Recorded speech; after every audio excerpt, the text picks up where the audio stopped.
अस्सलाम वालेकुम रहमतुल्लाहि बरकातुहू। जंग आज़ादी में मुसलमानों का किरदार, इसमें आज हम खान अब्दुल गफ्फार खान के बारे में मालूमात हासिल करेंगे। उससे पहले हमारे चैनल को जरूर सब्सक्राइब कीजिए और बेल आइकॉन के बटन को भी प्रेस कीजिए। मैं आप तमाम से गुजारिश करता हूँ कि जंग आज़ादी में मुसलमानों का किरदार इन वीडियोस को ज़्यादा से ज़्यादा शेयर कीजिए। लोगों में सरहदी गांधी के नाम से आप मकबूल थे।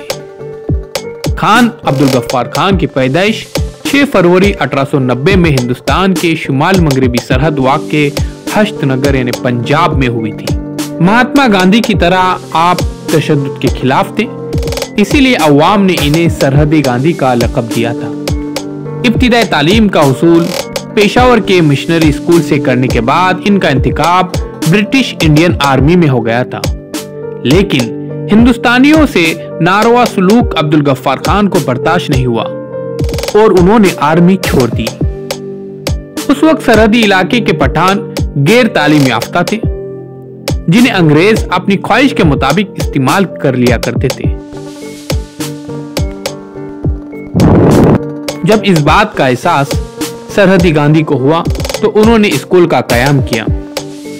इसके बाद अंग्रेजों ने इन्हें गिरफ्तार करके जेल भेज दिया।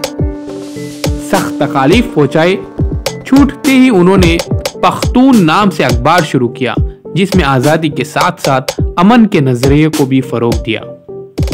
1928 में उन्होंने खुदाई खिदमतगार के नाम से एक तंजीम भी तश्कील दी, जिससे जुड़े हुए सभी अफराद ने आजादी के लिए पुरअमन तहरीक चलाई।